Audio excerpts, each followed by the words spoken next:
রে বন্ধু, তুই আমাকে আনফ্রেন্ড করে দিলি কেন? কি হয়েছে? আমি কি কিছু করছি?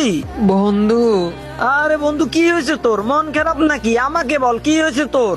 বন্ধু তুই তো জানোস আমি আমার থেকে আমার বাইককে বেশি ভালোবাসি। জানি তো, কি হয়েছে? বাইক চুরি হয়েছে নাকি? না রে, ওই বাইকটা হঠাৎ নষ্ট হয়ে গেছে, আর ওইটা ঠিক করতে নাকি অনেক খরচ দরকার, তাই আমার আইডিটা সেল দিয়ে দিছি।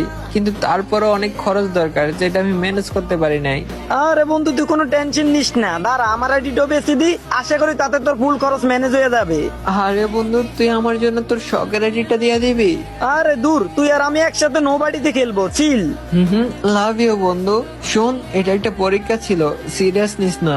মানে? দাঁড়া, তামিম আসুক তারপর বলছি।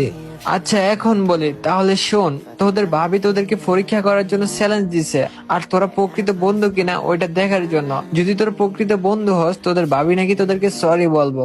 তো কি হলো, তুমি এখন সরি বলো ওদেরকে। সরি ভাইয়া, আমি আপনাদের ভুল বুঝছি। আমি ভাবছি আপনারা এমনি 2 দিনের বন্ধু, কিন্তু না, সত্যি আপনাদের ছেলেদের বন্ধু তো সেরা।